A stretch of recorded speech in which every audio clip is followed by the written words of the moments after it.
And what Hi they guys. and they said no, for a long time they're only going to be open on Friday, Saturday, Sunday, not Thursday. You're talking about Marie Callender's? Marie Callender's. Yeah, Plus, so we need to find a place to hold it. we need to find a new place. Plus, they were going to have minimums and a limited menu and et cetera, et cetera. So we're just trying to find an alternative. So we're now searching for an alternative. But, the former manager who was so good to us is no longer there.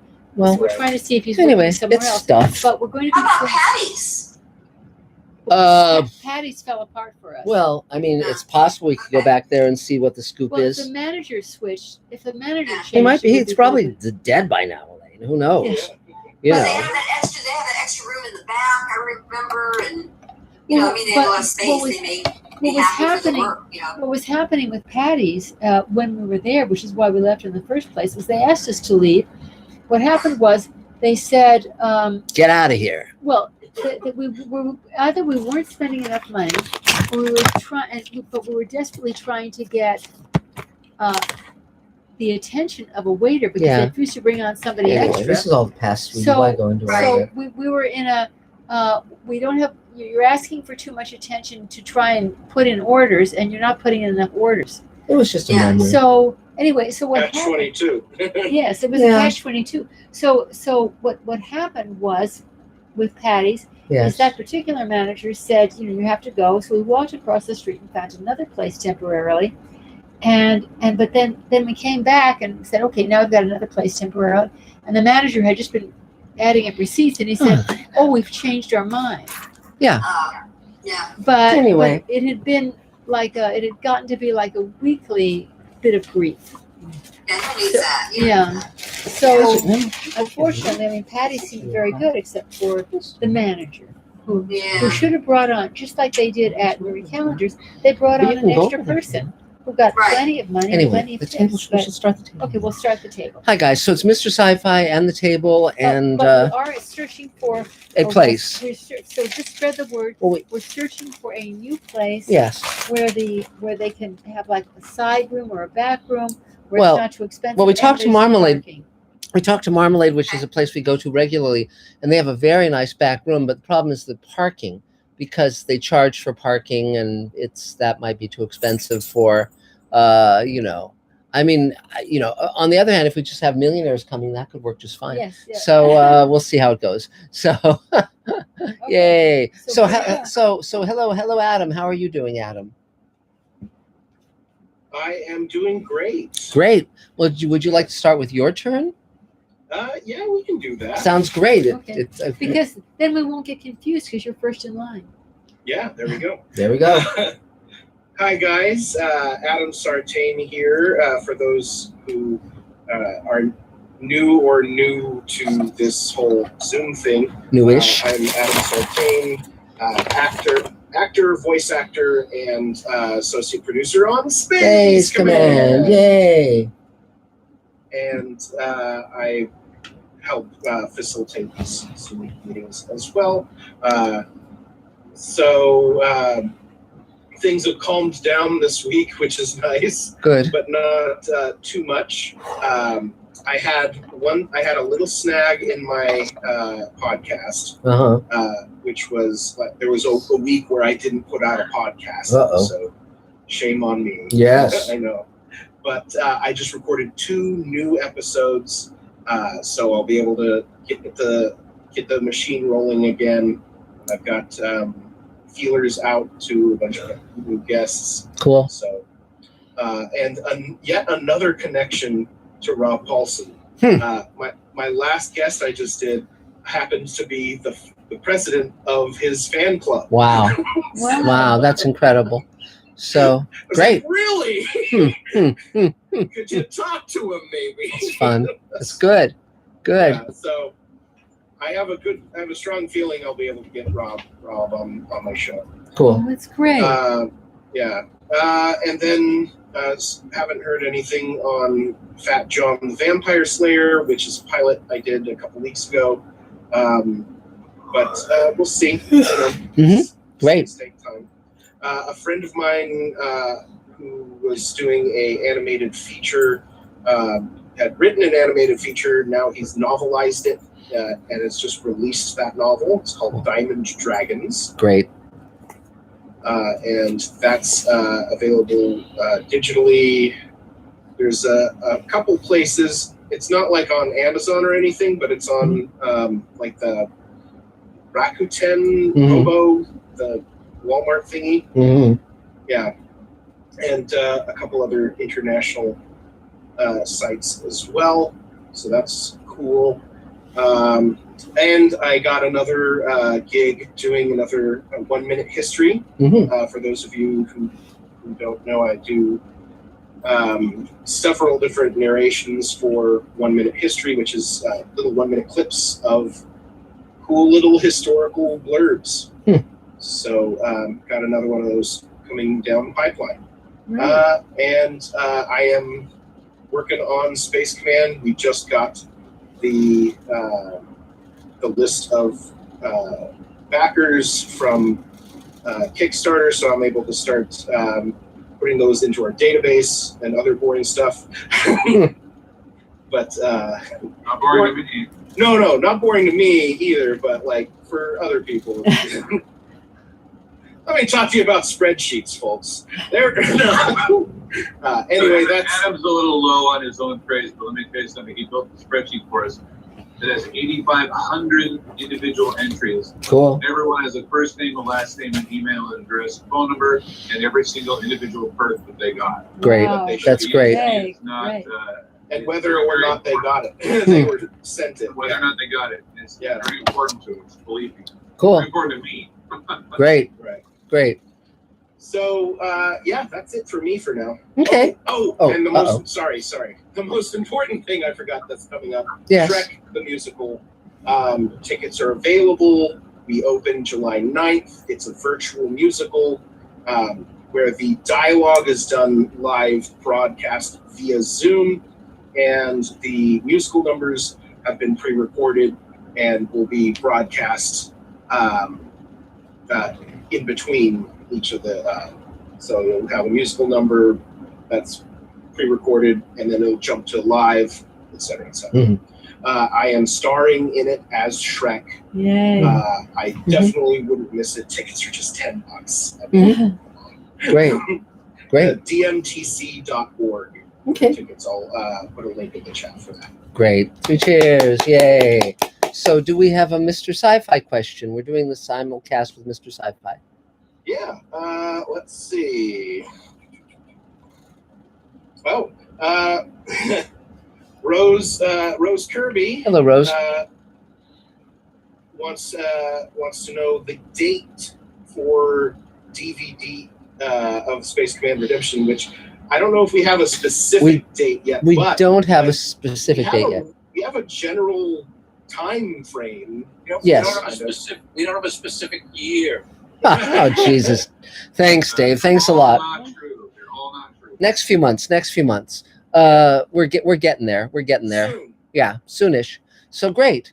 And so let's see. So next on my screen is Nina, if you want to take your turn.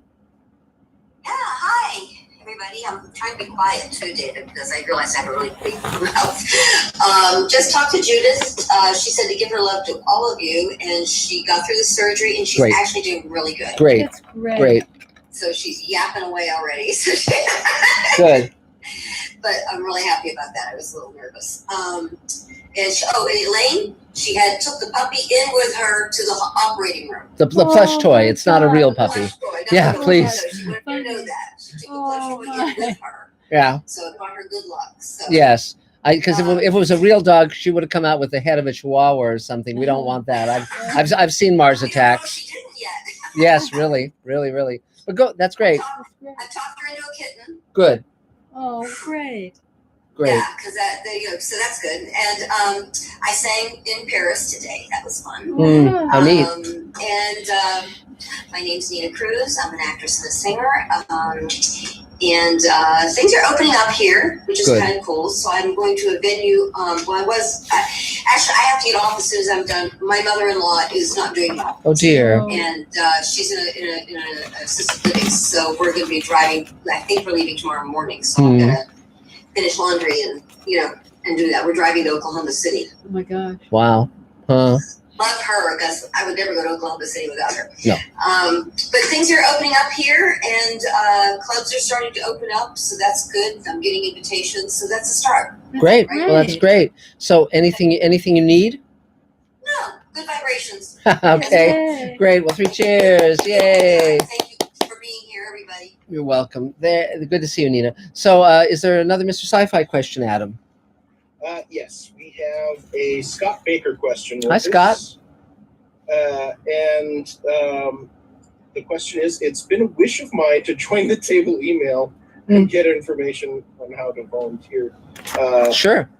Apparently, his emails haven't been reaching David Bartlett for some reason. Okay. So I guess maybe you can coordinate with him and with David, and we can make that happen. Sure. Scott Baker from the Space Command from the No, there's 2 Scott Bakers. From the table, yeah. I know that. Not the one from the table. Scott Baker and I have talked several times, so I'll find out with him. Oh, okay. Okay. It's not the Scott Baker at the table, not the filmmaker. I'm aware of that. Okay. I know who he is. We've talked a couple times. It's the evil twin. Yeah.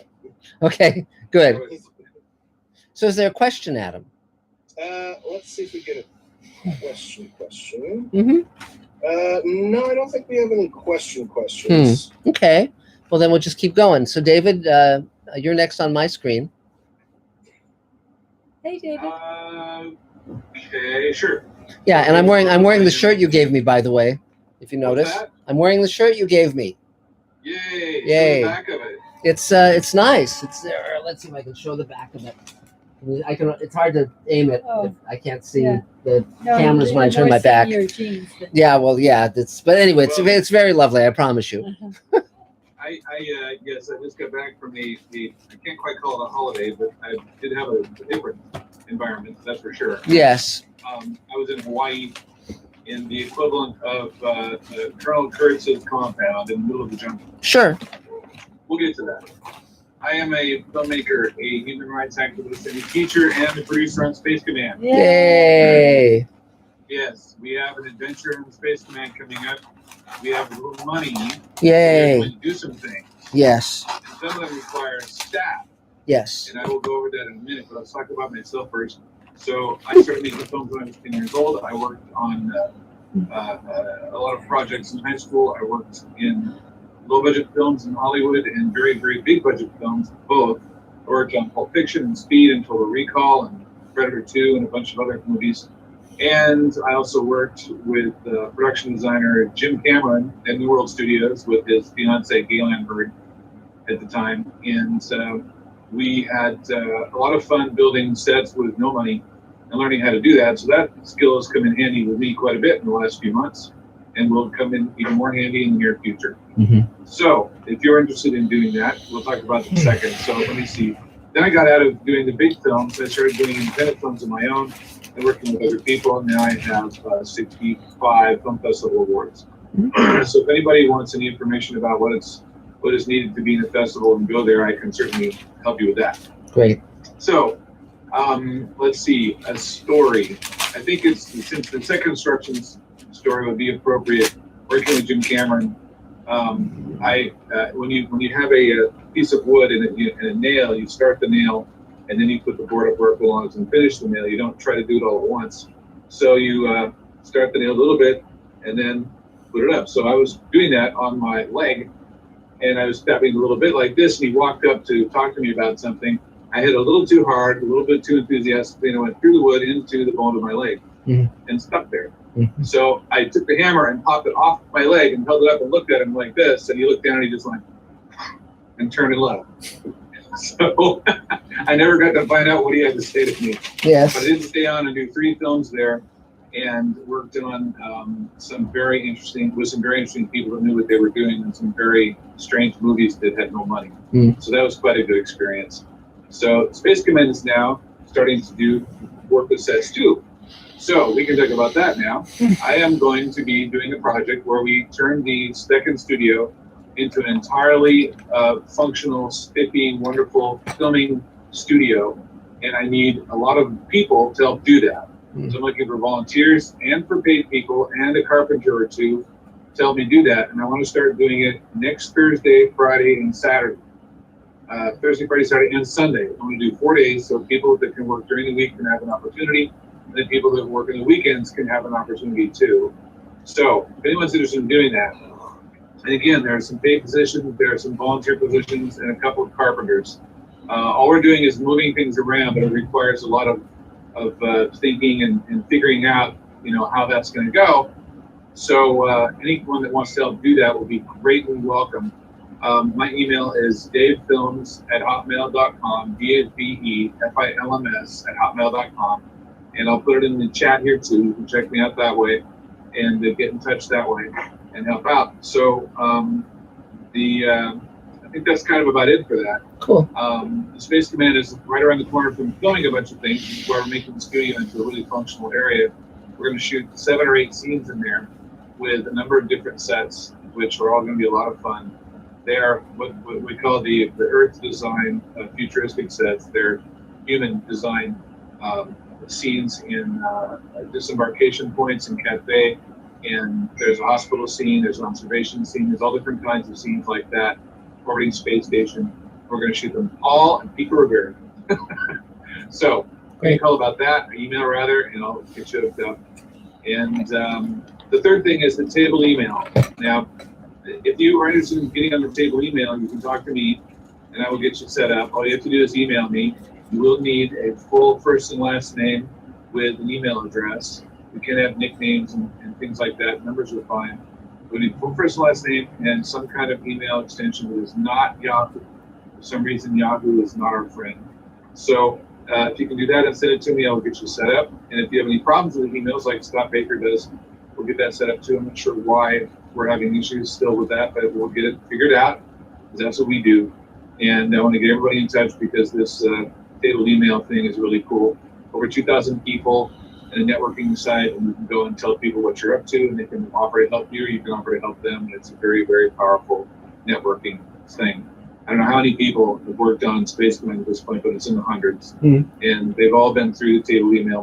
Mostly have all been through the table email, or they've been referred by people through that. So it's a very, very powerful way to get things of your own done and to help other people and learn and everything else you want to do. Cool. So anyway, that's kind of it. And again, I'll put that email address in the chat, and then we can go from there. Great. Thanks a lot. Okay. Yay. So thanks, David. Adam, do you have another Mr. Sci-Fi thing? Yes. We have another Scott Baker question. Hello, Scott. And he wants to know, what is your favorite sci-fi comedy, and what about it makes it your favorite? Well, the first one that came to mind was Galaxy Quest, which is really fun. I also love Dr. Strangelove, if one wants to think of that as a science fiction comedy. There's not, it's funny, there's a few science fiction comedies, but they're rare, the good ones. So I'm sure if I thought about it, I could come up with a few more. But I like The Hitchhiker's Guide to the Galaxy, the radio version. I was looking forward to Evolution, and that didn't work. No, that wasn't good enough. Idiocracy has its charms. It's definitely the most accurately predictive science fiction movie ever made. But so that's some of them. I can think some more about it. So let's see. Dave Edison, you're next on my screen. Go for it. Well, hey, hi there. Hello, everybody. Hello, Mr. Sci-Fi people. Yes, we're back in business. We slowed down for a week and recharged a little bit. And so this week we've been picking up where we left off. A lot of VFX worked this week. Added a lot of shots that have come in from our people around the globe, and waiting for some more. I got a page full of notes from Mark today on the latest version. I've completed those. I'm waiting for a few more before rendering out another version of it, as we call it, a look-see. And that's about it. I hear that I'm getting a hard drive from our friend Willow there for a new weekend project that'll keep me busy for a month or so. And I'm looking forward to doing that. I've wrapped up a couple of other weekend projects. So, and when I'm done with Willow's project, I'm going to try to say no to weekend projects. Yes. Because this past week has shown me that time off is a good thing. Yes, yes. Maybe we'll get a little more of that. Mm-hmm. Thank you. I love you, Dave. You bet. I'm looking forward to it. Mm-hmm. So anyway, so that's about it. Great. One thing that's important. Yes. Our buddy Michael Charles Lopez. Yes. I've mentioned a few times in the past few table meetings that he has been waiting for his insurance company to say, all right, we'll let you have the cancer surgery. Yes. And they finally did. That's great. So Michael says, texted me, responded to my text yesterday saying, have you had it yet? Responded at about 1:00 in the morning. So, he's a night owl again, saying, successful procedure. Next step is a liver transplant with onions, but for the moment he seems to be back on his feet, and I thought he might drop in tonight to the Zoom meeting. He is here, so I'm passing along that good news. So all good thoughts for Michael came through. Great, yay! 3 cheers, excellent. Good job. You all be well. Thanks. Thank you, Dave. So is there another Mr. Sci-Fi question, Adam? Yes. Let's go to, where was it? Oh, yeah. We have a Rose Kirby question. Okay. Hi, Rose. And she wants to know, if you were compiling an A to Z list of TV theme tunes, yes, what would you choose? That's a pretty big one, but well, definitely The Prisoner is one of my favorite themes for any TV show. The Outer Limits I love. Twilight Zone, of course. Star Trek, it's fitting for Star Trek. I don't, it's, let's see, what else do I like? There's, there was that whole period of like 1970s, particularly the 70s. You had those really great jazzy scores, like through the 60s and into the 70s. You had some great jazzy scores. Those were a lot of fun. Anything with bongos, So, but yeah, that's in terms of film, what? iRobot. Oh, film iRobot has a great score, but of course, so does Blade Runner. So do many of them. So the Munsters and the Addams Family are exactly what they need to be. yes, I agree, absolutely. And but no, there's some really phenomenal ones. And interestingly enough, another really good score is in Things to Come, H.G. Wells' film of 1936, and in that case, the composer composed the score before the movie was made, and the movie was edited to match the score, interestingly enough. So that's very unusual. But Wells insisted on that. So there you go. So, okay, so now, Galinda, I guess you're next on my screen if you want to take your turn. Hello. Hi. Thank you. My name is Galinda Bruton, and I'm a big fan. I like to say I'm an actor because I do such much work. I pretend I'm sane all day long. Mm-hmm. My house is my green room, and the world is my stage. So I get to play a sane person every day. I think I'm reasonably convincing occasionally. I'm just here to be as supportive as possible. Wherever I can help y'all out. I'm great. That's great. So, anything you need? Not at the moment. Had a crazy week. My kitty had to go back to the vet again, and it turns out it was just an infection. So we got him some good hardcore antibiotics and got a steroid shot. And as of today, he's kind of his own pestering self. He's back to driving me crazy all day, which is a good sign. Although it's annoying, it's a good sign. So I'm not complaining. Mm-hmm. Well, that's great. I'm thrilled to hear that Judith is doing well, and that Mike got his surgery, and that he's going to be on the mend soon. Really have missed hearing them. Mm-hmm. Well, great. Well, 3 cheers. Good to see you as always. There. So, is there another Mr. Sci-Fi question, Adam? In fact, yes, we do, and in fact, it's from Galinda. Is our next one. So, perfect. Okay. She wants to know: have you seen Space Sweepers? So I think the execution represents your comments on language. You hear the characters in their own language and it's subtitled. I've seen some of it. I haven't seen all of it yet, but I think what Netflix has done is brought about an amazing revolution in films and TV shows that have multiple languages in them. And I think it's really, I've always loved that ever since I saw the Fellini movies. I love the fact that in 8½, and some of Fellini's other films, you have people speaking English, Italian, Spanish, there's a Japanese. I mean, so we just watched the show from Iceland. It was a lot of fun, and it was in English, Swedish, and Icelandic. And so I think this is a great way to be going. So yeah, I approve. So Willow Polson, go for it. Hi, good timing actually, because I have to leave in like 15 minutes. So okay, perfect timing. So great. The mystery thing that Dave is hinting about is my big project, and that is an hour pilot. Subsequent episodes will be about 30 minutes, but it's so the worst movie ever made, Manos, The Hands of Fate. It turns out it's public domain. Also turns out I know the child star Debbie, the little girl, and making a series together. So wow. That's what Dave is tasked with, possibly making look better than what I think it looks like at the moment. I'm going to be honest here. I think it's good. I think that he can make it better. So I'm very excited to see what he comes up with. Cool. Don't give me that look, Dave. Yeah. Now I've got. I have no look. What's that? Oh yeah. I haven't even seen it yet.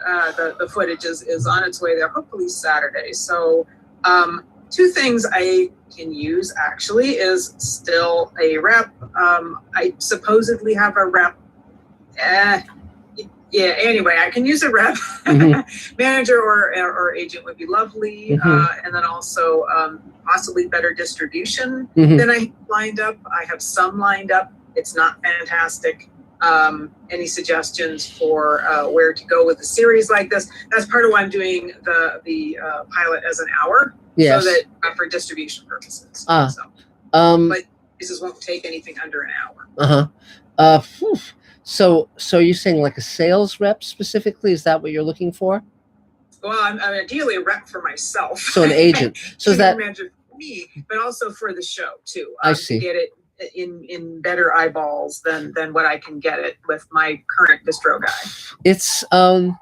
It's challenging because what they always respond to is cash flow, and if one has limited cash flow, that's not a huge incentive.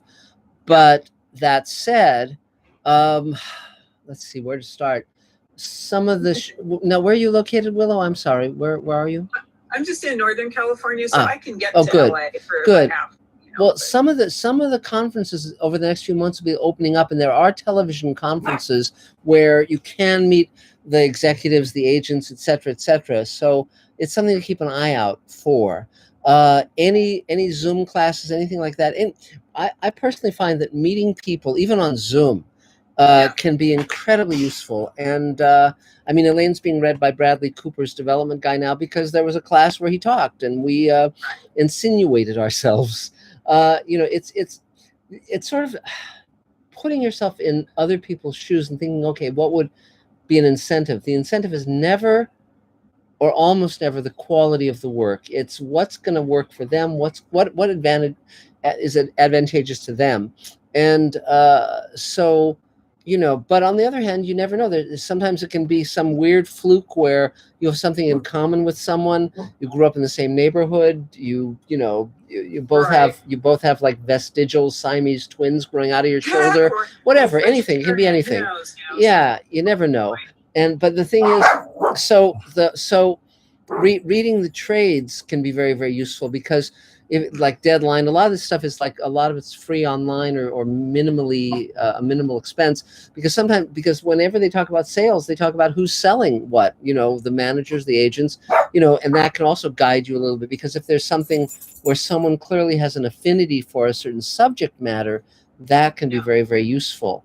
So it's just one has to be very inventive.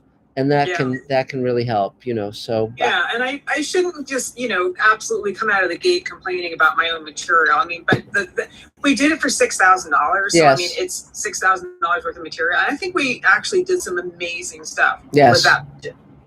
And what I would like the final form of this to take is for a production company to take it and run with it and make it properly how it really should be made. Sure. And, that's my frustration, honestly, with my own stuff is that I wish I had a bigger budget to really make this thing shine. Right. Like, I know we can. Yes. Well, you made it for mid 4 figures, so that's again, it's. You kind of have to bloom where you're planted. It's kind of like, okay, find whatever advantage you can find whatever promotional hook you can find anything that's going to work. It's always a challenge of one's ingenuity, but what you can do is say, okay, who made something for almost no money and used it as a jumping off point? So like, It's Always Sunny in Philadelphia. That's a great example, so go ahead.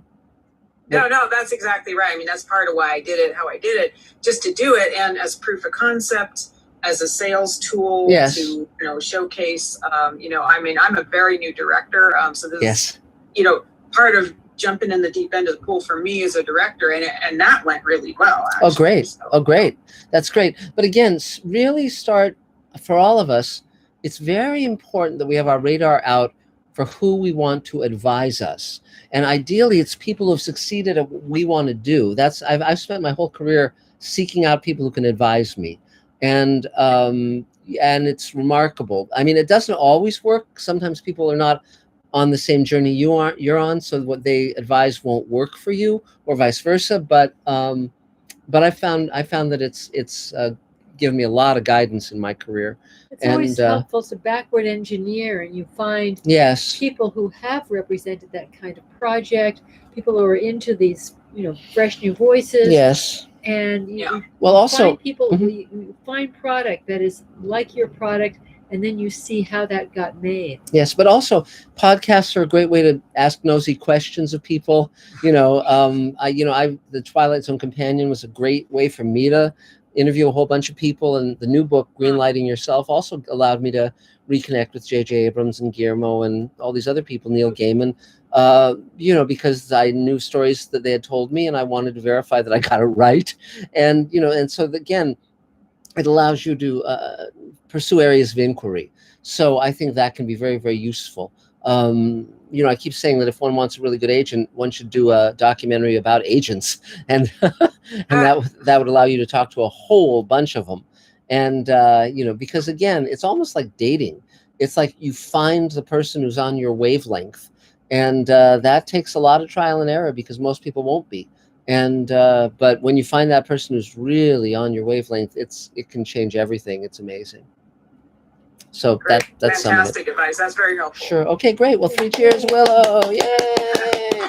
So is there another Mr. Sci-Fi question, Adam? Yes, our next question. I'm going to combine Knox 5555 as next 2 questions. Sure, that sounds good. They're kind of similar. Okay, great. And they say, as a European, I can't listen to all of your streams. Uh-oh. But probably because of the time difference. Who knows? But how up to date are you on modern science, and what journals or other media are you reading to keep up to date? I just hang out on street corners where scientists congregate. I'm fairly up to date. I watch a lot of science podcasts.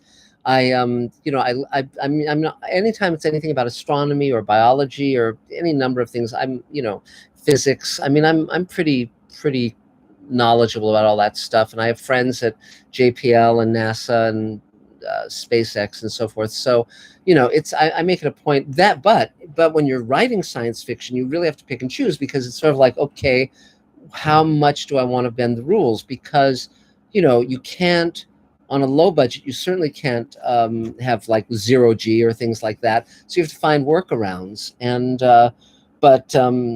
and obviously if you want to have, adventures in other star systems, you have to find some pseudoscience for faster than light travel. But again, I'm always interested in the latest theories regarding physics or quantum theory, or, all the stuff with SpaceX and Mars and, all those things. That they're endlessly fascinating to me. But there's a lot of it that I take with a grain of salt. I don't particularly I don't particularly believe in string theory. I'm not very won over by dark matter or dark energy. I think there may be a completely different solution to that conundrum about the acceleration of the universe. But it's an ongoing process. The big one that I'm waiting for is discovery of life on other planets. It doesn't have to be intelligent life. Any life will show us. I think that life is incredibly ubiquitous throughout the universe. The reason I believe this is because if you look around at our world, there's nothing that just happens once. Everything is replicated. And because everything is replicated, that would mean that life would be replicated a lot. Just as now we know that almost every star has planets. And, that science fiction had that assumption, for decades, but it finally took, Kepler and other scientific missions to prove that.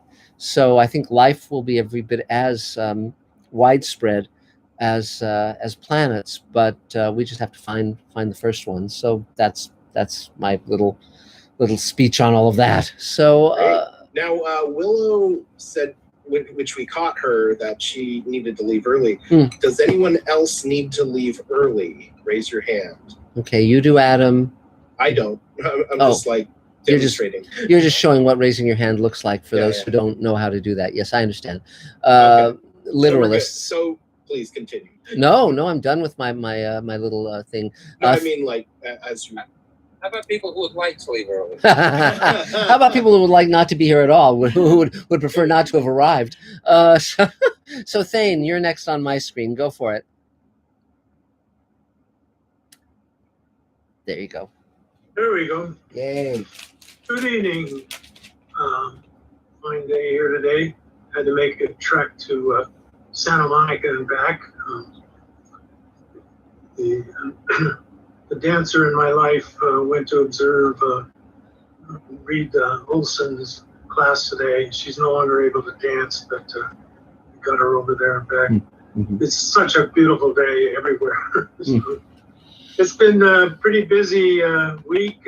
Last Wednesday, I got a message that a colleague from New Mexico was going to be in town, and a producer friend that has a camera operator in the family suggested that we write a little short film and film it while Vicky was in town. And I said, well, I got a couple of ideas. Yeah, I could share those ideas. And then it came back, well, Vicky's going to be on an airplane all day Wednesday, and Thursday she's filming in Santa Monica, and we want to film Thursday evening. Could you finish up the script? So I wrote a script, and then we arrived at the appropriate location, and it was decided I was really the director also, and actor. So I sometimes don't know which hat I'm wearing, but then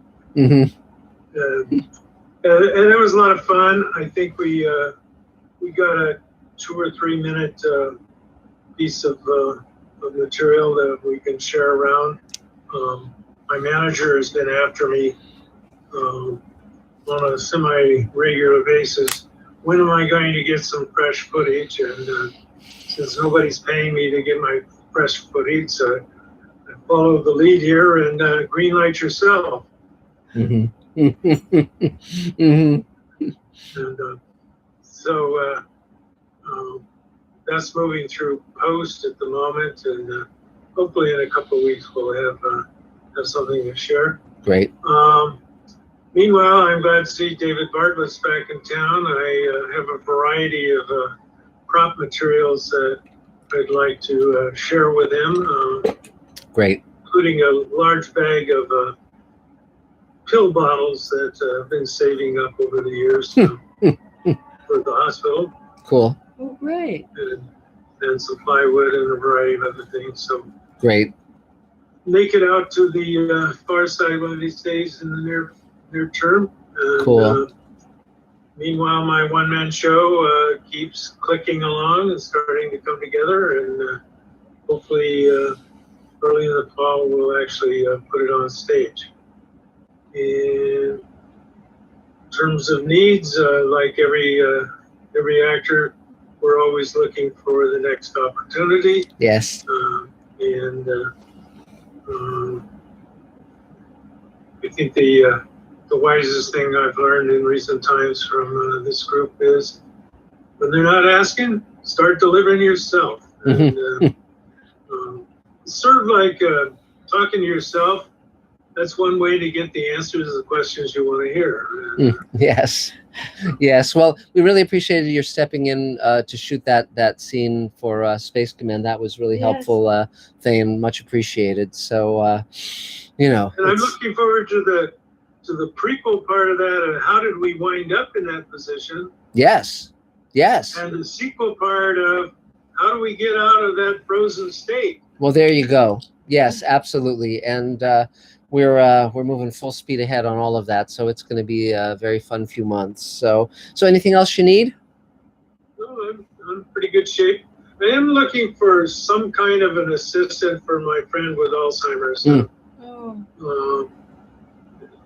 Even little things like driving to Santa Monica today would have taken a burden off of my busy schedule. And there is some money available. I want somebody who is empathetic to the situation. And it would be an added benefit if a person could play the piano once in a while. She's a singer, dancer, and she still sings and still wants to dance, although the cane gets in the way. Well, I'll again, put my contact. Yeah, and you can also put an email out to the table. I'm sure that people will have contacts and so forth. So great. Anything else? That'll do. Yay! 3 chairs. So, Adam, is there another Mr. Sci-Fi question? Yes. Our next question is from El Jonorino. Hi. And he asks, would you ever take on a remake of an older show if the premise would suit a modern production? Yes, I would. The challenge, of course, is that when you are trying to adapt something that's owned by someone else, you have to get their agreement. Often you have to put down significant money for the rights. So that's a challenge. The flip side of that is very interesting. When Ron Moore, for several years, Ron was creating pilots and they weren't going to series, and he got very frustrated because they were originals with him. And then he just thought to himself, well, I can take properties that are owned by the studios that they want to develop into shows and still do what I want to do with them, and which is how Battlestar Galactica came about, the reboot. And it worked just fine because Battlestar Galactica was definitely Ron's baby. So, but at this point, you know, every now and then I'll see something that I thought, well, that would be good to reboot, or that would, you know, the one thing that never really got the chance it should have gotten was They Live. It's one of the greatest TV pilots ever made that wasn't a TV pilot, the John Carpenter movie. That, if ever there was something that should have been a TV series, it was that. But there's a lot of stuff. So I'm keeping a list of things that I might want to do down the road, but we'll see. So let's see. So I guess Nick, you're next on my screen if you wanna go for it. Yeah. Hi everyone. How are you doing? Good. So I'm actually a writing partner with another person in this chat, Alex Pytak. Sure. We've been writing for about 2 years now. I'm currently in Boston. He's in LA. I'm gonna move to LA when my lease is up in August, and then hopefully I can help out with the Space Command stuff. I know Great. David was talking about how he needs people to move stuff, and I would love to do it, but I'm kind of a little ways away, being on the East Coast. But yeah, right now we're just working on our craft, and we're trying to make as many connections as possible, seeing if we can make it. Yeah. Well, what do you actually want to have happen? What's your specific goal? Specific goal is I really love adapting things, like you were just talking about, just what I think would be really good movies if I can, like, you know, trim the fat of the source material. Yes. So, and Hollywood's all about adaptations right now. So I feel like that's been a pretty good position. So you want to be writing movies, or is television of interest as well? Movies movies is like my ultimate goal. But yeah, TV's a lot better. There's a lot more television made. The writers run it, which is very helpful, as opposed to the directors running over the writers, which is what happens unless you're a writer-director. Is there a genre you guys lean toward? He's going to tell you after. Sure. First. Sure. We really do a lot of competitions that kind of force us to do a lot of different genres, even when we're uncomfortable with. Like I do not like rom-coms, but I'm constantly on those. I lean more towards horror, kind of adventure horror. Yeah, sure. David didn't like that answer when I gave it to him the first time, because he was like questioning, well, what kind of horror? Like The Shining and old classic horrors with like really well thought out plot lines. But I'm a horror. He's selling himself short with the adaptations. He's already written 4 or 5 Batman movies, a couple of video game adaptations. The challenge with adaptations is, unless you own the source material, you can use it as a writing sample, but you can't do anything with it. That was just public domain stuff's the only thing we use. Oh, good. Okay. If we're like entering a competition or something. But absolutely make sure it's public domain worldwide, because the laws differ from country to country. So something that you think is, just because something is public domain in America does not mean it's public domain everywhere. So it's worth checking. Okay. It's worth checking, particularly the UK. And so in terms of the adaptations, do those fall into a genre, or are they just all over the place? They're kind of all over the place. Stories that I gravitate towards are just character relations, particularly when like 2 protagonists come into conflict with each other. Sure. And so my portfolio is just kind of all over the place with genre, but that's kind of like a constant with all my stories. Yes. Or adaptations or originals are always like that. Cool. That's great. So, and in terms of movies and TV shows, what are your favorites? Yeah, again, and with my genres being all over the place, my favorite movies are Pulp Fiction, Logan, and La La Land. Okay, that's fine. Again, all over the place. No, there's a similarity. There's sort of a tonal similarity between those 3. I can see it. And Alex, what are your favorites? I gravitate towards action movies usually. So one of my favorites is Gladiator. Sure, it's a good one. Actually, I really like A Beautiful Mind too, speaking of Russell Crowe. So I'd probably throw that up there. Sure. And when I saw those 2 movies, it was like, boy, it should be great if they just switched lead characters. I mean, seeing that Beautiful Mind guy in the gladiatorial arena would have been, really rich. Where he's calling out to his imaginary playmates to throw him weapons, and they're not doing shit. That would be that. I'd pay to see that movie. But that's And then in terms of TV, what do you like? Oh, TV. The things I've watched most recently that have like really stuck with me is Lovecraft Country on HBO was a fantastic series. Great. Mr. Robot is in my top couple. Yeah, sure. Well, again, I liked Spartacus when it was out. I thought they went over the top with some things, but I like a lot of the storyline. Cool. Well, that's great. I mean, but definitely writing and submitting stuff to contests and fellowships, particularly the network television writing fellowships, are very important to submit to, because if you win, they give you $50,000 and put you on a show, some of them. So that's a good idea. But cool. Okay, great. So Nick, is there anything else you need? Not at the moment. Yeah, like I said, I'm just waiting for my lease to end so I can move out to LA, and I'm just trying to meet as many people in the industry as possible right now. So just hearing everybody's stories right now is really helpful for me. Make a list of the people you most admire in film and television, and anytime they're giving talks, teaching Zoom classes or anything like that, do it. Absolutely do it. And anytime you can go to any event as things open up, where you can meet someone whose work you admire, do it. Because again, it can open up amazing opportunities. So that's definitely something to do. The way it works is you have to work on your craft and be able to write well, but then getting to know people, that's how things actually happen. So that's great. So anything else, Nick? No, I'm good. Thank you. Yay. So Adam, is there a Mr. Sci-Fi question? Yes. Our next Mr. Sci-Fi question is a Scott Baker question. Yes. And he asks, what are the best sci-fi stories in any medium about a being with demonstrated superior intelligence to humanity?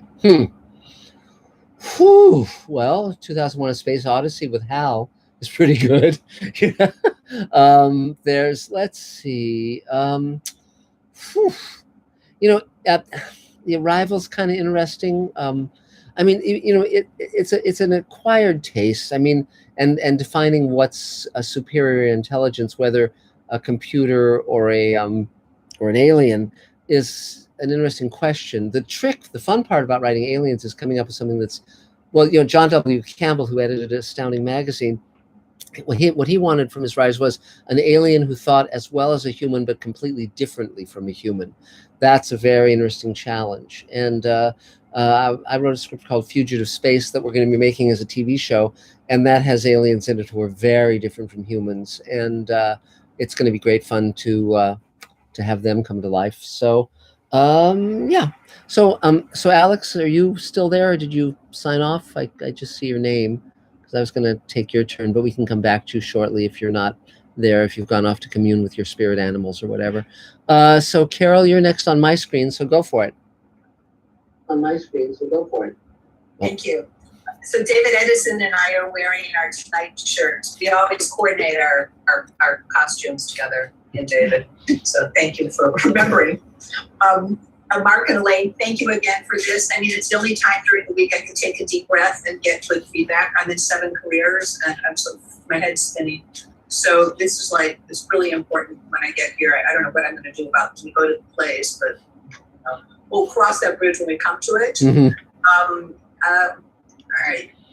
20 musicals out in New York, 36 commercials, and tons of other stuff. Open for table reads anytime. I have to say this. I stopped going to auditions because of logistical stuff in my life and because of my second career. I just couldn't keep switching this much. I couldn't keep canceling patients and da-da-da-da. So, but I miss it so much. And I might have to make a change after the pandemic really clears for a while, just for my soul, because I make people money and I love it. And I might have to make a change to just tell people around me that I'll take care of them later. But I don't know yet. I'm just talking right now, and I don't know yet. But there's lots of challenges. When the gentleman was talking about doing adaptations, I have always wanted to write The Graduate Part 2. Always. And the owner of The Graduate keeps going back and forth to different sources, actually. So, I could find out the final word on this, but it would just flow out of me. I just know what to do with Ben.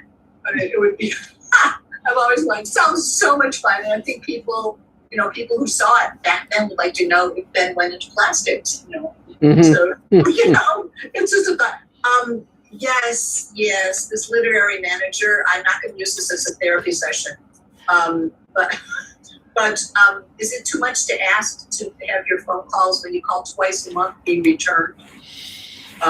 It's an endless problem, and you're not alone in that problem. It's endemic.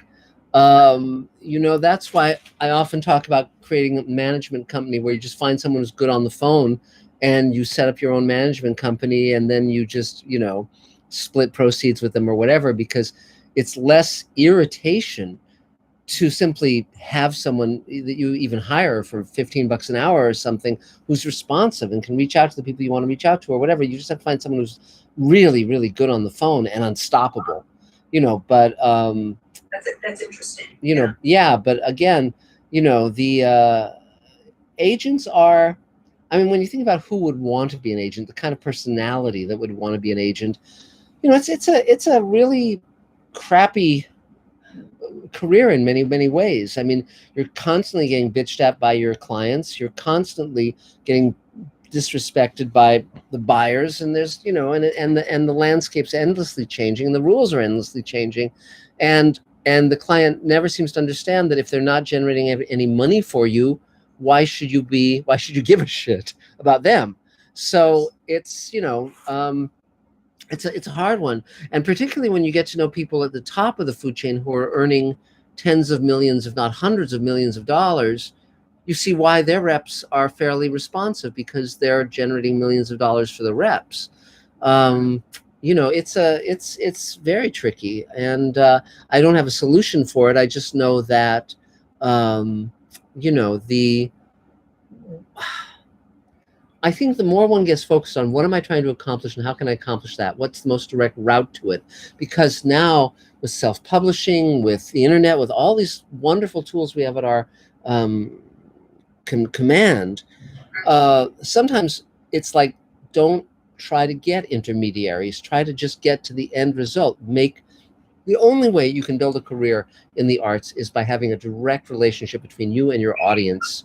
And whatever makes that happen is what you want to strive for. The more that you're hamstrung by agents who don't give a shit, executives who don't read your work, all these things that are endlessly frustrating and endlessly useless to one's advance.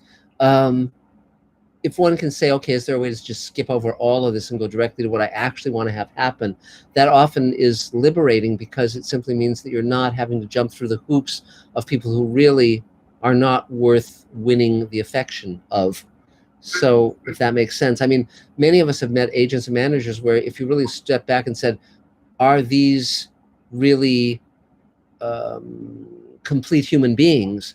In some cases, yes, but in many cases, no. In many cases, they're people with extreme personality problems, and they are, you know, and the fact they're not responsive, the fact they don't have any social skills or any manners, you know, is just, you know, they found a niche for themselves to behave badly, and you know, so I've totally run out of patience with any of them, frankly, and my life is much more serene because of that. So. Again, that's not a sufficient answer, but it's a partial answer. No, I know. I don't really, you know, I'm not sure there is an answer, but I've been smarting from, at least I'm aware of that. You know, I'm experiencing disappointment from how she originally posed. And Yes. But in some cases, one can be extremely direct, and one can say, at the beginning of this, I was very thrilled. I liked very much what you were presenting. Is there a way that we can get closer to that than to where we are now? You know, I mean, one can be very, very, very direct. One just has, but what most people are very, very unclear on is what they actually want to have happen, what the end game is. And that's, the more one is clear on that, the better, you know? But there are two kinds of natures. There are the people who go in for the long haul, but then there are the people who really want to be in there for the quick win. And so somebody flirts with you, and they draw you in, and they've got you, and then they lose interest. They just want to go from win to win to win to win. Yes. But they don't see the long haul, or actually building a career with somebody, as a win. They're not in it for the long haul. No.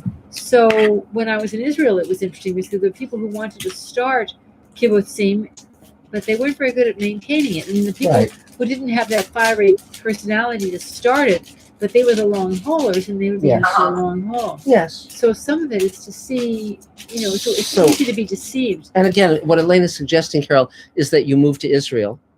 So yeah, that's a great solution. Yeah, that would really work. But you know, but again, you know, it's But part of it is where, you know, that's why I like the table, because it's artists helping artists. Yes. And there are a lot of women's organizations where women are helping women, and you just get rid of the reps. you know, or the reps become secondary. Yes, yes. Because an artist is, you know, once you get your fellow artists going, you just want that kind of ongoing enthusiasm and creativity. Yes, well, yeah, and again, you know, it's like self-publishing on Amazon is now totally legit. Webisodes are totally legit. Podcasts are totally legit. I mean, it's a really great time for artists. You know, that I mean, to have all of these different media which allow direct access to millions of people around the world is phenomenal. And you know, so I would really sort of say cut to the chase in any way you can. Because that will be a much more pleasant life. So, you know, and I speak as someone who had a very good agent for the first 10 years of my career and a different agent for the second 10 years. But, you know, I've had a lot of really bum agents in the years since, and they were appallingly incompetent. Appalling. Yes. I mean, what's your first agent? Was it in New York or here? Here. I mean, my book agents have all been in New York, but my TV and film agents have been here in LA. But it was astonishing to me how appallingly incompetent. And this was the head of movies at CAA. This wasn't a small guy at all. And, you know, but he just was not a closer by any means. And it's a shame because he would have taken in a significant amount of money if he had just done his job. And, you know, and so, but c'est la vie, you know, you move on. It doesn't matter. Ultimately, it doesn't matter at all. I can't waste my time looking back. You know, I'm looking forward and looking to my left at Elaine because it's the most pleasant view. And so, and tomorrow, by the way, is our 44th anniversary. Oh, so God, 3 cheers! Yay. You're only 34 years old. How is that possible? Yes, well, Elaine. And I know my last question is that I know nothing about contract law, but is it fairly easy to get out of these contracts? Yes, particularly if you're in a guild. For instance, SAG. If an agent doesn't get, you know, I mean, most of the guilds have those kind of clauses where if they don't get you work within like 3 months, you can bail. You know, so yeah, and frankly, if an agent isn't making any money for you, they're not going to need to hold on to you either. They're not. If you say it's not working, they're going to say fine. They don't want to have to deal with phone calls or messages or anything. And you know, it's because again, you know, it's. I mean, they want easy sales. They want to work very, very little. And is that what that is? Yes, of course. I mean, think about it. Let's say you have a client who's a writer who has a consistent track record on writing on staff for TV. Well, then on staffing season, you just have to set some meetings for them. They get one or more offers. You plug them into a show. You get 10% of their salary from then on that show, and your work is done. You know, and so it's like easy, super, super easy, and you're earning thousands and thousands of dollars for extremely little work. And so obviously that's what they want, you know. Anyway, I don't mean to go on with a speech. Is there anything else you need? No, I don't either. But no, okay. And whatever. It's all gonna work out. Yeah. You know, whatever. But I just hope people are more honest in the future. Yeah. Yes. Well, yeah. That's my big wish. Okay, well, it's a good wish. So, okay, anything else? No, that's all. Yay, 3 cheers. Thank you all for listening. You bet. So, Adam, is there another Mr. Sci-Fi question? Yes, and I think I actually know the answer to this one. El Johnarino wants to know if you have a go-to person for advice on science matters. What's the answer? I don't know the answer. What answer would you say, Adam? A certain person who goes to your gym. Oh, Neil deGrasse Tyson. Yeah, I mean, in certain cases, has advised you in the past. Right, but I actually have a lot of people who advise me. I mean, I've talked to the space scientist at the Johnson Space Center who's the doctor for the astronauts in the ISS, and I've talked to guys who drive the Mars rover, all sorts of stuff. I mean, you know, and female and male scientists. I love scientists. I love the enthusiasm and the imaginativeness and the just the energy of space, particularly space scientists, and it's really, really great fun. So yeah, I have a number of scientific advisors in that regard, and but Neil deGrasse Tyson is great fun, and there's a great quiz question, which is what what sequence did both Neil deGrasse Tyson and Thane Allison star in? And the answer is Ripple Effect, where Thane Allison changes from what he looks like to a baby. It's It's a rejuvenation treatment. And Neil deGrasse Tyson comes on screen and says, "And I'm not just a fan. I'm a customer," or whatever he says. And that's in Ripple Effect, the Space Command episode we did during the pandemic. So, but it's great, and Thane's great in it, and Neil's great in it too. So, so great, so terrific. So let's see. So Alex, we've tried to do you, but you were off communing with your gods. Yeah, sorry, I got called into the other room. Yeah, that's a shame. So I kind of talked a little bit when Nick was going. Mm-hmm. I'm his writing partner out here in LA right now. I'm studying for law school. Oh, cool. Planning to go into entertainment law and be collecting that 10%. Great. Cool. No, that's great. Keep going. Oh yeah. I think I pretty much said everything there was to say when I was talking with Nick. I've been in California most of my life. I was in the Marine Corps. I was injured. Now I'm here trying to make it as a screenwriting duo with my best buddy. So well, it's a really short journey from writer / entertainment attorney to producer.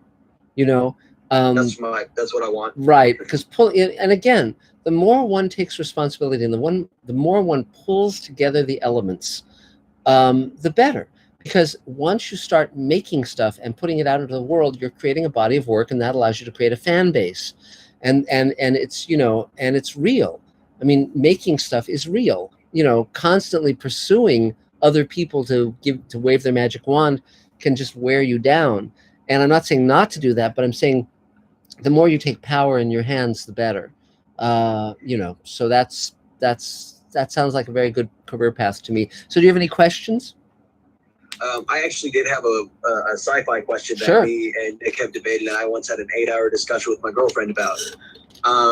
In your opinion, when it comes to doing a time travel story, what's the cleanest way to wrap everything up without having too many plot holes left? Sure. Everyone is run over by a truck. No, it's time travel is very difficult. I don't write it very often because it is a monster. You can so easily get into these paradoxes that'll just kill you. Skillful time travel stories are really amazing. I mean, I thought Looper was a very good job. It had holes in it, but boy, it was still strong. And The Time Machine, of course, is one of my favorite books / movies ever. The Rod Taylor one. The way you do it is you try to not get too flummoxed by all of the twists and turns. You try and keep it a straight line as much as possible and simplify it, because if it starts to get overly complex, you're screwed. The real answer is avoid time travel, frankly. But if you feel, and that was kind of my question. Do you prefer like branched timelines and there's new timelines, or do you prefer everything gets wrapped back up into one package? Well, everything resets. It's like there's one time travel story I've been working on, and I figured out how to have that sort of work. It is challenging, but Sliders was great because it had all the strengths of time travel without it being time travel. I was a producer on that show as well as a writer during the 4th season. And with Sliders, because they were sliding to parallel Earths, you could have the world where, the South won the Civil War, or the Nazis won World War II, or whatever you wanted to do. But you didn't get paradoxes because it was a different parallel Earth. And so that was great. That was really fun. But time travel is, of course, an appealing subgenre of science fiction, and most science fiction writers, one way or another, get to it. They write it one way or another, but you just have to be, smart about how you're doing it. There's some excellent. I mean, one of the best time travel stories ever written was A Sound of Thunder by Ray Bradbury, where guys go back in the past to hunt dinosaurs, and one of them runs off the path and steps on a butterfly, and as a result, the future is changed, where instead of the liberal winning the election, it's the tyrant. And that's Ray Bradbury wrote that story, and it's one of the greats. But he had his head bolted on pretty straight to be able to write that story. So anything else? Anything else you need? as for now, I think we just trying to get our stuff seen and get it out there. And we're got to find somebody to help us build a website. But other than that, yeah, great. Well, you're on the right track. Thank you so much. Yeah. Well, I mean, just keep plugging, be unstoppable. Write stuff you love, and reach out. Make a point of meeting the people whose work you actually love, not the people who could benefit you, but the people whose work you love. That's the most important, because I mean, they'll be successful too, but if you love their work, they might resonate to yours. Okay. Whereas if you're I mean, getting mentors who make crap is a really bad idea, because then you're going to be getting really bad habits, and you got to be really careful of that, because there's, we're not here to make crap if we can avoid it. We might fail, we might fall short of the mark sometimes, but it won't be for lack of trying, so always your first obligation is to create work that you feel is the best you can do, and something that entertains you. And then if it entertains you and if it's solid, it'll find its audience. So so there you go. But 3 cheers, Alex. Yay, excellent. So is there another Mr. Sci-Fi question, Adam? Yes. We have another question from Knox5555. Hi. Who wants to know, how do you get away from Eastern European atomic sci-fi? Do you invent some futuristic way of interstellar traveling? Yeah, I mean, sure. There actually, I just discovered, apparently, the hole in relativity. And it's really, really interesting. For his entire life, Einstein was trying to reconcile relativity with quantum physics, and he never could, because the rules that work on the macro level are not the same rules as work on the microscopic level, and it's really tricky. And there's something called quantum entanglement, where two particles are linked simultaneously, so they're absolutely in sync. And so recently I was talking to somebody about this, some quantum physicist, or I watched the show, I think it was, and the question is, are they instantaneous, or are they is the entanglement limited by the speed of light? And the answer is, apparently it's instantaneous. Well, that's a hole in relativity. And so that's very, very interesting. They don't have it solved yet, but it's intriguing. And of course, the one exception to the one thing where you can move fast in life, at least in theory, is if you step outside of space-time, because space-time, you're only limited by relativity within space-time. If you step outside of space-time, then it's a totally different ballgame, which is, again, how the expansion of the universe worked, because it was an expansion of space-time after the Big Bang. So, yes, so you can in any number of ways get away from one way of doing it. There's a lot of ways to skin a cat. And the space trampoline, no one's done the space trampoline yet, so space pogo stick. So yeah, absolutely. So let's see, I'm looking. Oh, it's Mark Gushwitz, the wonderful Mark Gushwitz. Yay! Hello. I just wanted to start off by saying that whenever you tell people how magnificent Sound of Thunder is, you need to also say avoid the movie. Yes, God, yes, God, yes. But there's yes, because as great as that short story is also, that's how bad the movie is. Yes, but there's a couple of very good radio adaptations, X-1, etc., and also there's a very good EC Comics adaptation. So they also did a kind of an okay for version of it for Ray Bradbury Theater. Yes. So, But I just wanted to mention that, because people will then go see the movie and be like, "Oh, Mark talked about this." Yeah, don't go to the movie. It sucks. Also for Nick, who I think he was talking about adaptations and horror adaptations. If you want to do horror adaptations, you should check out Stephen King's Dollar Babies. Yes. Dollar Babies. Okay. Basically, his short stories, you can get the rights to them for $1. Yes. There are certain rules that apply with them. That. Yes. Like you won't actually have the rights, and there's only certain things you can do with it. But a lot of people do it, including Frank Darabont did a Dollar Baby before he did Shawshank, right? No, before he did Shawshank, he did one called Woman in the Room. So you might want to check that out. Well, here's Mark. Let me jump in. Mark, let me jump in on that, because I knew Frank personally. Steven Spielberg for a long time has had a deal where you can, for $1, you can option one of his short stories to make into a short film. As Mark was saying, you can't sell it, but you can put it in film festivals. It can really get you attention.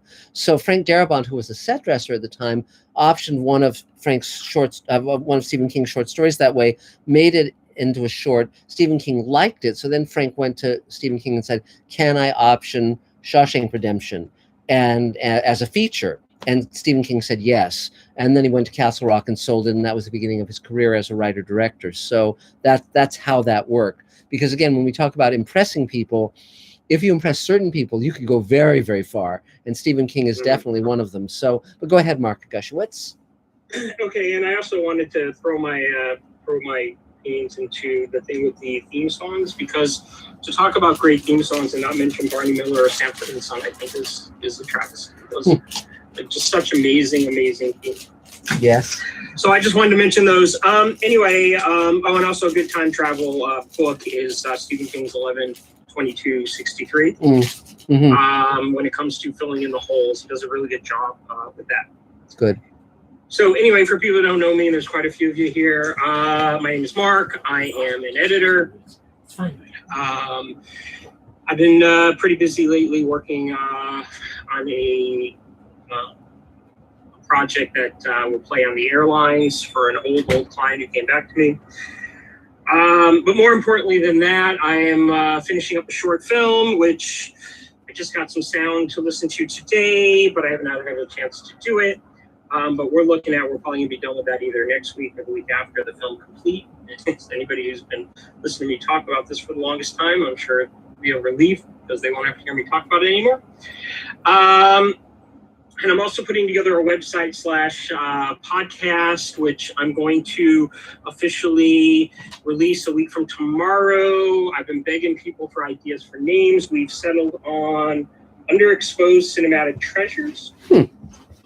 I was at Dark Delicacies the other day, and I saw a book called Underexposed, and it was about 50 films that were not made, including one by Stanley Kubrick for Lord of the Rings starring the Beatles. The word underexposed really stood out to me, and it stuck with me because it's a film term, but it's also the kind of movies that I'm going to be talking about on the website. Cool. And a friend of mine then threw the word treasures into the end of it. He came up to me and said, "Why don't you do Underexposed Cinematic Treasures?" And it just hit me. And so I really liked it. So we're going with that. Yay! I would post cinematic, just Underexposed Treasures. Well, it's got to be searchable because people don't know my name, and that's where the word cinematic comes in. Otherwise, I would agree with you 100%. Of cinema. So that's what we're going with. I've already bought the URL. So great. Yes, it is. And I'll probably be attaching it to my website tomorrow. So if you go to that, you'll see an under construction sign. Wow. Because I still have one review left, right, and then I'm going to launch it officially. Yay. I am setting the date. No excuses. A week from tomorrow. That's great. So Congratulations. Next Thursday, even if I stay up till 5 a.m, I will be telling you how you can go the next that following day to see the website.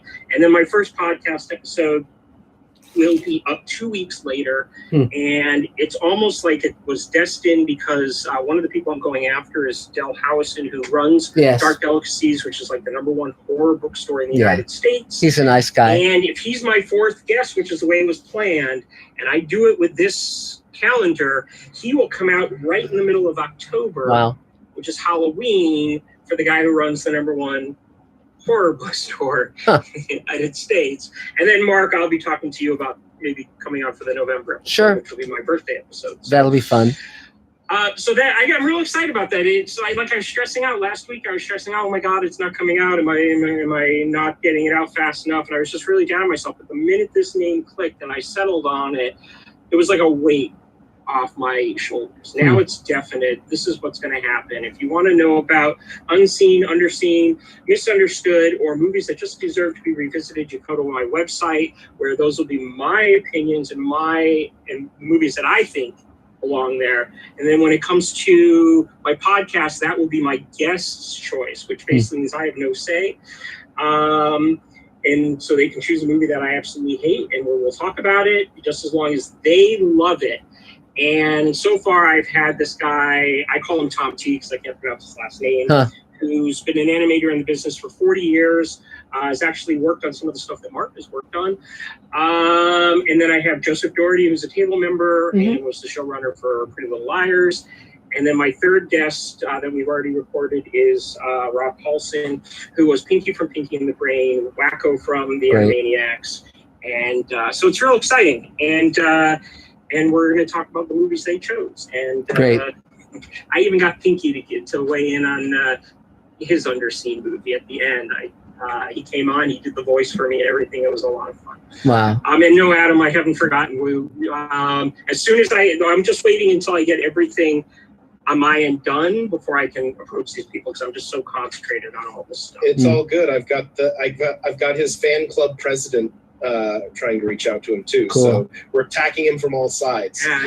He's gonna come on the show. He will come on the show. But you want my friend Tom on as well. Yes, definitely. Yes. He's done a lot of stuff. Cool. So that's kind of what's going on with me right now. Just been busy pulling my hair out, trying to get a lot of stuff done, but hopefully, once the short film is done, and I get this website up, things can start to settle down a little bit. I can start to relax and enjoy myself more. Although I've been watching a lot of old movies because, like Joseph Doherty as runner-ups recommended me 2 movies, one of which I had never even heard of. So I go check that out, and it's been a lot of fun. Wow, great. So That's great. It's been stressful, but it's been fun, and I'm feeling much better this week than I was last week. Yay! Good. 3 cheers! Yay, Mark Gashowitz. So can I add something on the Joseph Doherty theme? Sure. Or the thread, or whatever it is. Joe's play, Chester Bailey, opened in Massachusetts on a short run there, July 18th through the 3rd June 18th through the 3rd of July, and got a couple of incredible reviews from the Washington Post and local paper. So kudos to Joe. Great. If you're interested in amazing theater, it's a 2-person drama called Chester Bailey. Wow, great. Google it. Terrific. Okay, Yay, 3 cheers. He's a good guy, too, and I'll throw this out there because he loves it when you promote his stuff. But on HBO Max, there's a very underseen movie that he wrote called Cast a Deadly Spell. Yes, it's very, very good. Yeah, it's really good. So is there another Mr. Sci-Fi question, Adam? Yes. We have another Scott Baker question. He says, I want to write a stage play and screenplay about all the crazy housemates and roommates I've had. Yes. What must I do to avoid lawsuits for defamation? It's tricky because it used to be that if you changed the physicality, if you changed the name and the specific details, you could get away with it. But then someone sued for defamation and won, where it was like someone had written about an ex-boyfriend, but they completely changed the physicality, changed the name, changed everything, and they still lost. So, I've never had a problem. I've utilized various people in things I've written, but not. What you try to do is you try and not have people. Like if someone's a real monster or whatever, you don't name that after a friend, you kind of do an amalgamation or things like that. But there are always risks, but you can't, but if it's going to be a piece that has merit, then generally speaking, because lawsuits abound. Yes. Anything that comes from, reality, there are a lot of really good lawyers who are there to protect you.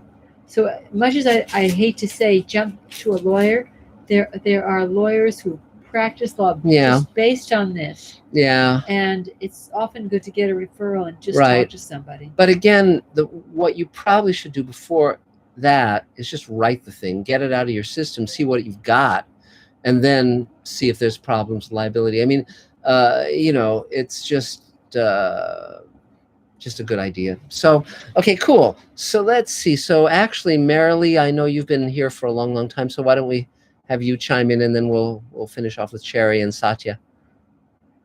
Hi, my name is Marilee McAllister. I just drove out to LA from Pennsylvania. Yay, good job. I've been working for the past 7 years on union shows in Pittsburgh, in the set decoration department there. Great. I'm working as a set dresser, and then on commercials and smaller things, I've been a decorator. I also, my resume is filled with fabrication projects. I'm usually called upon to do weird art projects that come up. Cool. The last show I worked on, which is yet to be released, is a Netflix show. It's Sci-Fi Archive 81. Did some of the space molds for that, which even entailed some sculpture. Cool. Yeah, mainly I was buying and was helping with set dressing on that one. Other shows. Yeah, hey, Marilee, you're very hired. Oh. Yeah. Give me a call. Write to me. Yeah, call David. Okay, yeah. Great, yeah, I'd but love to have a conversation. right, but have you come to LA to continue in that role, or what is your ultimate goal? Yeah, my goal, I want to get a 44 card, which is props set dressing. Cool. Eventually, I would love to be on the path to become a decorator here. Sure. So cool. It's hard. It's hard to get in the union here. Yes, it is. So I just arrived in town. It's been less than a week or something. I already did a little indie project, and I'm looking to just start out meeting people. Really. Great. And it's weird because I, in some ways, have connections, but they're on hold until I can get a card. Okay. Well, certainly the table can be of help. If you're on the table email list, you could send an email out seeing if people have advice, if people have contacts, whatever. You never know who knows somebody. And, so definitely be very persistent with that.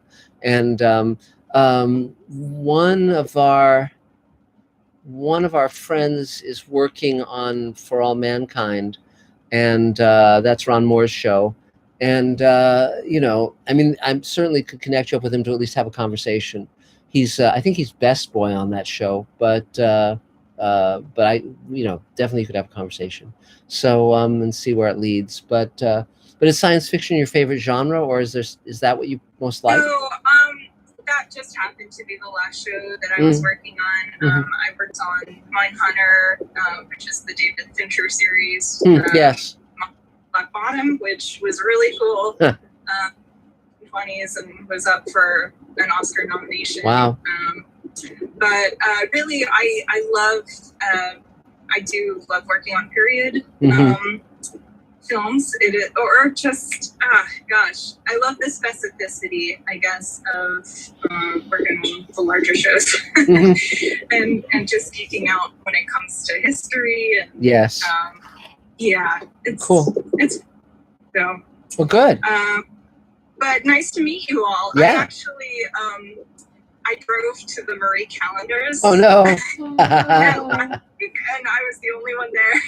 Yeah, we're not back yet, but I don't know if you heard earlier. We're looking for a restaurant because Marie Callender's isn't really doing what we need them to do at this point.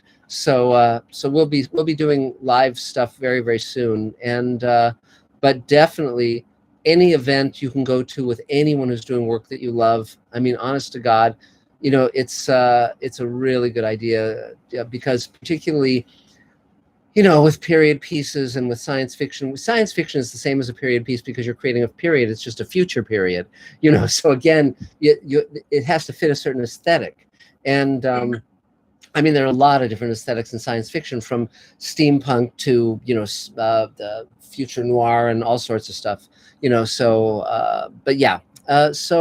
But definitely start to check out the major directors, the major showrunners. Now, if you worked on a Fincher project, you know, I mean, there'll be people you probably have worked with who are here in town. I mean, reach out to everybody you can possibly reach out to. Just be a real squeaky wheel. Yes, be a super, super squeaky wheel, because again, once stuff starts happening, then you'll probably go from job to job to job to job. You know, it probably will be just really, you know, I mean, you just have to get as you say, you have to get your card and then just, you know, get established. So yeah, it's interesting. I don't know.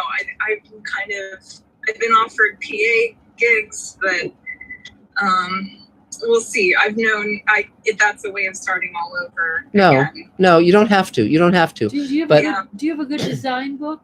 Something that you've created? Do you have samples to show? Yes, I have pictures of work. Good. Yeah. Cool.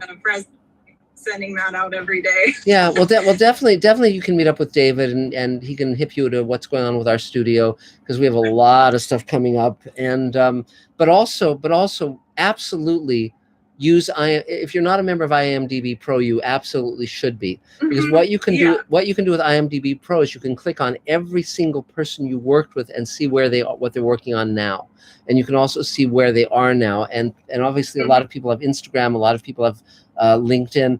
I mean, just work the hell out of that stuff, because because first of all, frequently when they're shooting, the person their set dresser or whomever falls out. You know, they have appendicitis, or their mother goes insane, and goes on a killing spree, or whatever, anything, you know. And then and then they need somebody last minute. So that's a great way to kind of get plugged in. You know, I mean, one thing we do with actors, of course, is we Taft-Hartley them, where that gets them into SAG. You know, but it basically only takes somebody who says, yeah, let's give this person a break, you know, and then it's super, super easy. And of course, the showrunners in television, the showrunners are the ultimate say, and it's very, very easy, even at the producer level, even if you're not the showrunner, to say, yeah, let's choose this person for this reason, and let's make that happen, you know. So yeah. Yes, thank you. Of course, you bet. Welcome. 3 cheers. Good for you. So is there another Mr. Sci-Fi question, Adam? Yes, we have a question from Mark Lungo. Cool.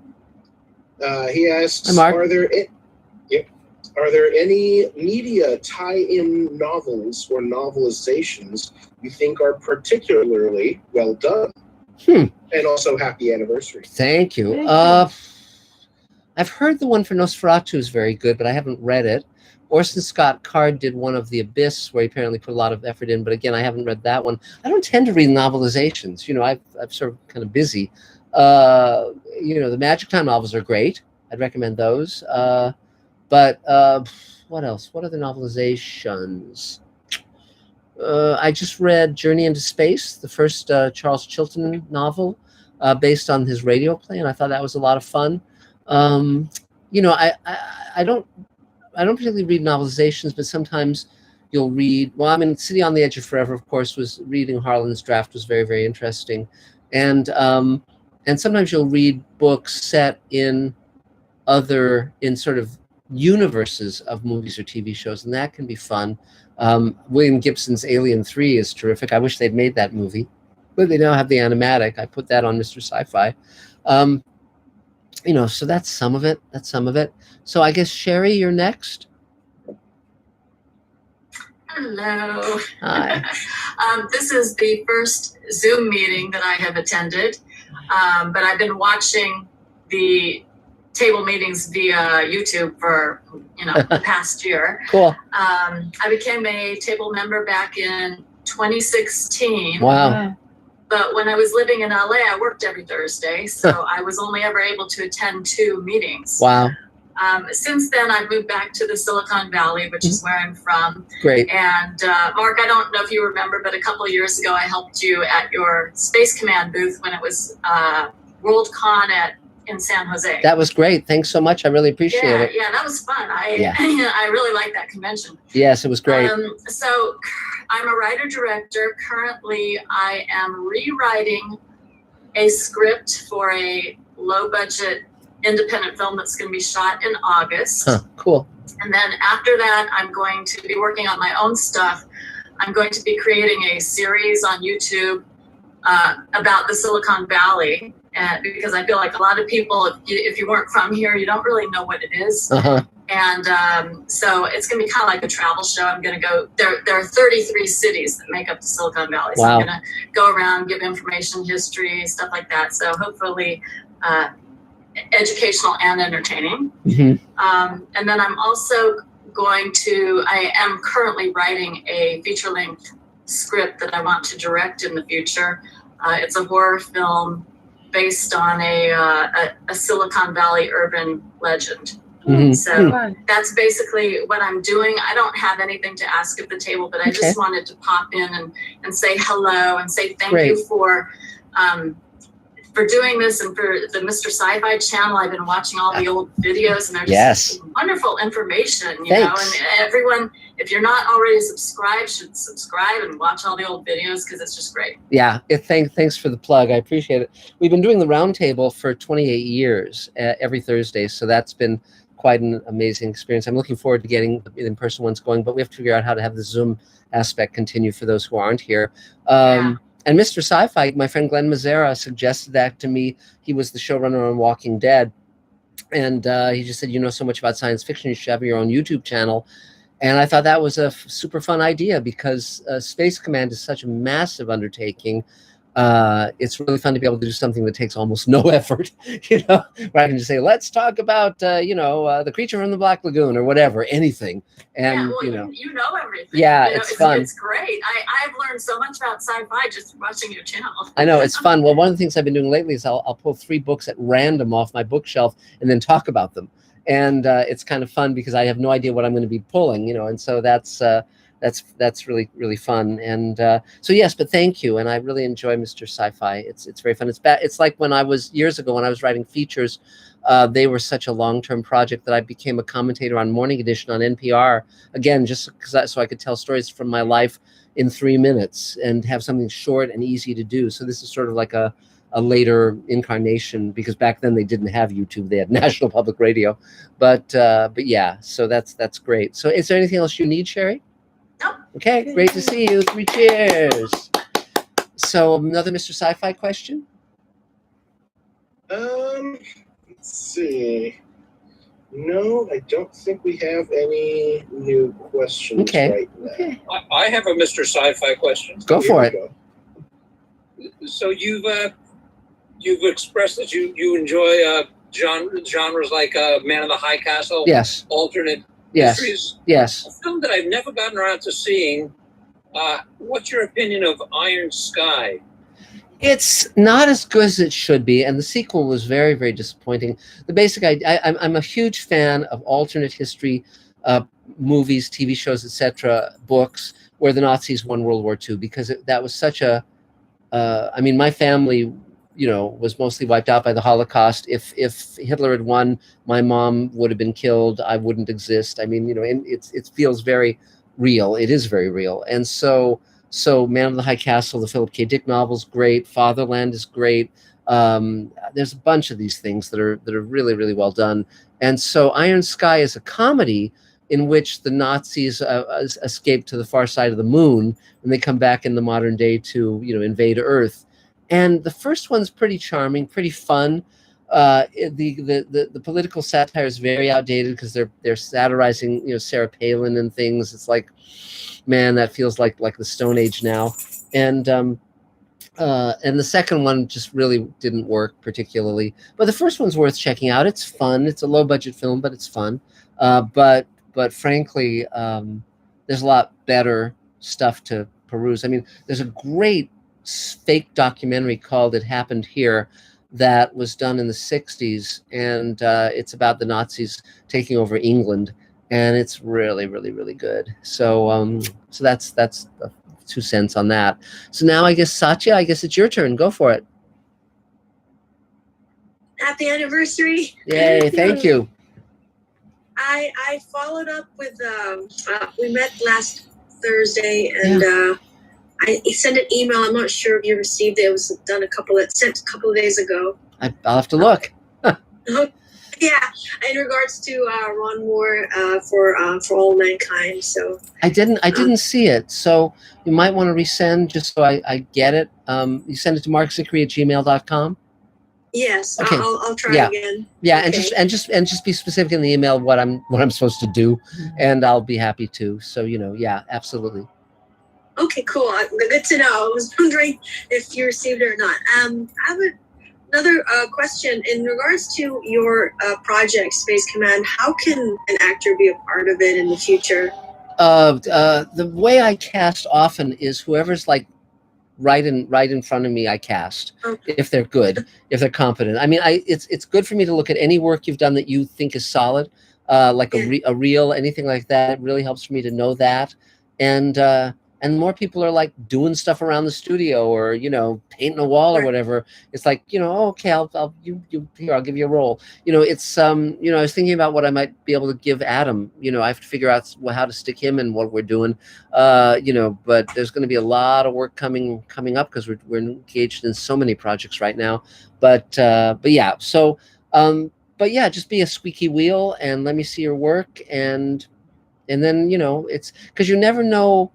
It's certain roles I write for very specific actors, usually the name talent that I want to work with, like Robert Picardo or Mira Furlan, or the people in Space Command who are name talent. I write those roles specifically for them. I design them for them.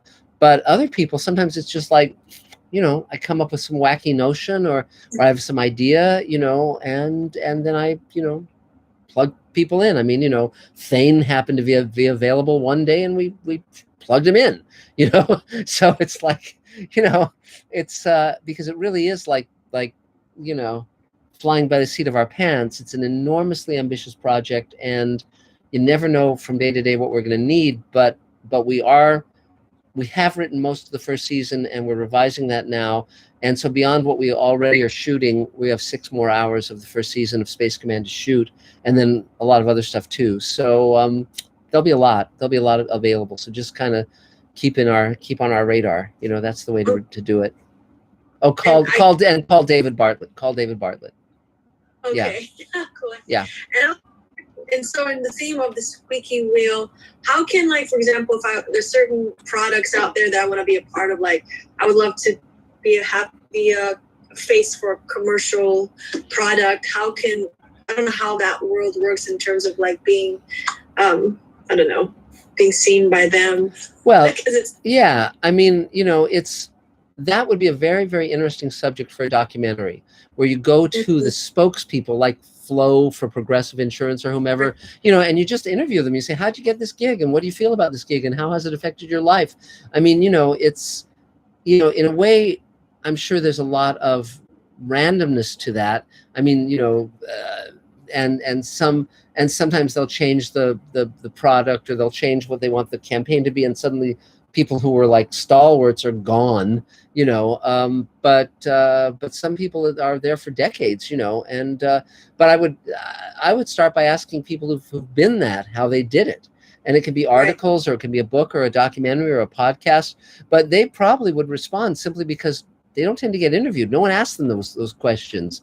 And I actually find it fascinating myself, because you have all of these people who sort of the audience loves, but they're just in these commercials. I like Flo, the one on Progressive commercials. Who the hell is she? Has she been in anything else? I have no idea. But I've seen her in a gazillion of those commercials over like decades, and and I remember Mr. Whipple from the Charmin toilet tissue commercials when I was a kid. And there's a bunch of these people, and yeah, I think that'd be very interesting. So that's where I would start if I were you. I mean, I always start with who has succeeded at what I want to do, and how do I get in the conversation with them? Those are always the key questions, because until you know how something actually works, you can't take action. Most people guess at how something works, take action, and fail because they really don't know how it works. And you can't really take good effective action until you really have talked to people and understand how the machine functions, So that's my advice. Cool. Thank you. Sure. Anything else, Satya? No? Pretty much it. Yay, 3 cheers. So Adam, is there another Mr. Sci-Fi question? Well, I did put out a reminder on there, but it doesn't seem Nothing, like huh? everyone's biting. I think everyone's. Well, just, I think they're over me. I think I've just reached my my limit where they say, well, let's get somebody else in here. Enthralled with the Yes, conversation. yes, they want Sci-Fi Dog or some or Mrs. Sci-Fi here. I mean, yeah. So, but now speaking of that, it's Elaine's turn. Yay, Elaine! 3 cheers. Go for it. Well, mostly just doing what we're doing here together, which is to work with teams. Really? So I've got teams working on, several various projects to see if I can get anything to pop. But it's great not to just be on your own. So yes, you who are on your own, I'm glad you're part of the table. But yes, I'm just working on Space Command. Mm-hmm. Space Command, yes. And I have a number of projects that I'm inching forward, but part of it is just getting engaged with teams who take part in it because they are critical to it. Mm-hmm. And so if you get somebody who isn't just helping you, but they're critical to the design of what you're doing, and it's important to them, it all gets very exciting. So that's mostly it for me. Is there anything you need? Nothing I need right now. Okay. Yay, Elaine! 3 cheers. So there's no more Mr. Sci-Fi questions, right, Adam? Okay. Nope. Okay, so then it's me, wonderful me. So, wow, a lot is happening. We're busier than hell. So as you know, the Kickstarter campaign for Space Command succeeded. So we just got the money. So we're moving forward on visual effects. We're moving forward on music. We're moving forward on a bunch of stuff. And working very closely with Dave, working with Mitch Suskin, working with Joe Lawson, all these people, David Bartlett, of course. And so in the meantime, Elaine has been on me to sell Space Command and also sell the Showrunners Network. Showrunners Network is a project I'm doing with Rockne O'Bannon and Mark Fergus and Joe Dougherty and Hawk Ostby and these various partners, where we're creating 6 new science fiction, fantasy, and horror shows to sell as a slate. So I've had a conversation with Amazon. They want to set a meeting with their entire science fiction and fantasy team for us to pitch this. So we're going to be doing that. Mark Fergus is talking to his agent at CAA to see if he wants to come aboard. We're also reaching out to Wes Chatham from The Expanse to play the lead in Fugitive Space. He's a wonderful, wonderful actor. He plays Amos in The Expanse. So Mark is reaching out to him because, of course, he was the showrunner on The Expanse. Beyond that, I'm reaching out to my friends for advice on how to sell these shows. So I just emailed J.J. Abrams, Guillermo del Toro, Neil Gaiman, Brian Fuller, bunch of people I know. I know a ton of showrunners, and so to have either a Zoom call or just meet with them in person and see what they say, because I want to lock down agency and management representation and sell these things. I want to succeed. So, and then another friend of ours is reaching out to the CW on our behalf. So we're doing that. And, but I just made a list of all the writer producers I know, all the novelists I know, major ones, I mean, we're moving forward. It's a pretty remarkable project. And all of these projects, we're casting name actors, whether it's Doug Jones or Christina Moses or Bob Picardo or, Barbara Bain or Veronica Cartwright or Gates McFadden, on and on. Just we have a number of actors that we are thrilled to be working with. And so far we've recorded 7 hours of Space Command and another 7 hours to go for the first season. And then onward beyond that. So we just completed the artwork on issue number 2 of the Space Command comic, which will be a special Mira Furlan issue, which I'm very proud of. And gosh, what else? It just keeps going. Working on a ton of stuff. Sent off the new book, Greenlighting Yourself, to my publisher, waiting to hear back. I hope they like it. This is always the nervous time when they're reading it, and it's like, okay, let's hope for the best. But every book I've ever written has done well, so that's very encouraging. I think this book will do very, very well too. And let me see if there's anything I'm forgetting. Just it's a fascinating time. It's just we're doing it, and it's great to get visual effects shots. It's great to see all of this stuff come together, and one of the things I'm going to be doing in the next few days is sitting down and watching all 7 hours of Space Command in order, just to see how it flows, how it's working, where it's going to, all of that stuff. And because because I think there is something of benefit to really watching it all in order. So so that's the main stuff for me. It's fun to reach out to my friends and see who's going to give me information that can be of use. J.J. Abrams, of course, has built an empire, and whether you like his work or don't like his work, he's certainly succeeded hugely. And and Guillermo, of course, is one of a kind as well. So we'll see where it all leads, but it's definitely an exciting time.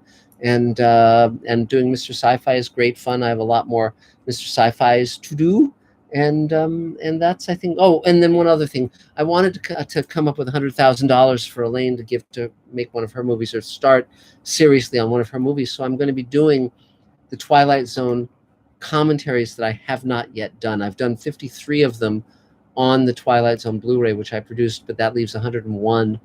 And somehow I'm getting the number wrong, because there's 156 episodes total, and I did 52 plus the time element on the DVD. So somewhere I'm counting it up wrong, because I'm short a couple.